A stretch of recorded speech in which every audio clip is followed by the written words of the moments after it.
Bonjour, je m'appelle Sophie Viger.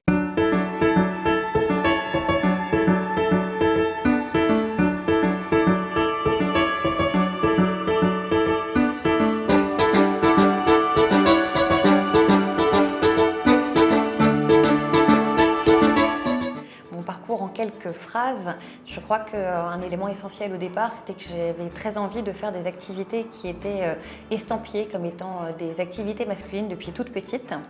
Et d'ailleurs, dans les années 81, mes parents ont offert un ZX80 à mes frères que je me suis empressée de leur voler. Et par la suite, je n'ai fait que des activités type jeux vidéo, jeux de société, jeux de cartes, informatique, science-fiction, voilà, des choses qui étaient plutôt normalement estampillées garçons, alors que pourtant j'étais très féminine. Comme quoi, ça montre que ce n'est pas nécessairement ces domaines-là qui sont genrés, mais c'est la société qui malheureusement les a genrés.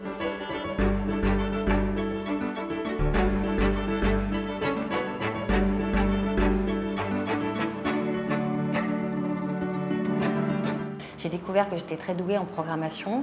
J'ai fait une formation durant laquelle j'ai trouvé que les profs étaient nuls.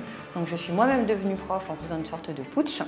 Et puis par la suite, j'ai été dans beaucoup d'entreprises. À chaque fois, ce qui m'a plu, c'était surtout d'arriver dans des entreprises où il y avait des difficultés, des problèmes à résoudre et donc des challenges à relever.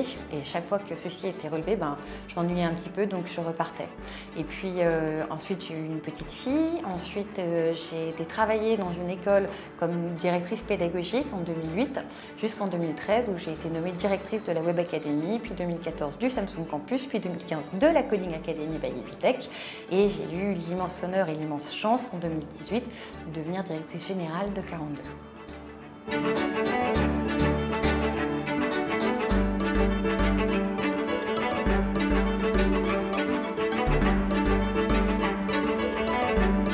D'abord, c'est surtout avoir des alliés.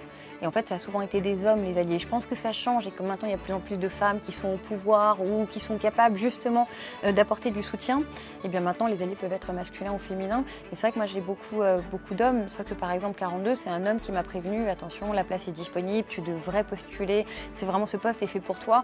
Et c'est vrai que ça m'a aidée et je me suis dit, allez, je me lance et j'ose. Parce que vous savez très bien, la plupart des femmes, pardon de faire une généralité, mais on a besoin de se sentir tout à fait sûr, d'avoir toutes les compétences, quasiment 100% des compétences pour se dire qu'on est légitime pour pouvoir postuler sur un emploi, alors qu'un homme, il a 40% des compétences, ça lui suffit largement. Et ils ont raison, parce que de toute façon, au moins, ils postulent, et ils tentent, et puis après, sur le tas, ils vont certainement acquérir les compétences qui étaient manquantes au départ.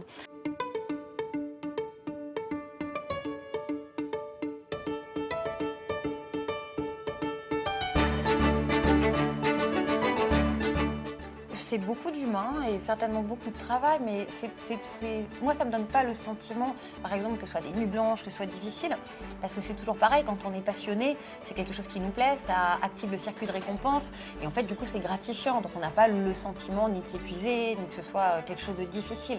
Donc c'est certainement beaucoup de passion et beaucoup d'envie, surtout.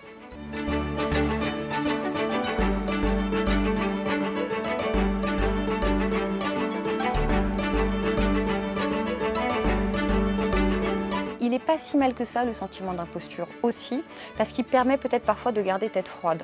Et je sais que moi j'ai souvent eu le sentiment d'imposture, mais c'est aussi lié parfois à un phénomène de doute, en fait le phénomène de douter.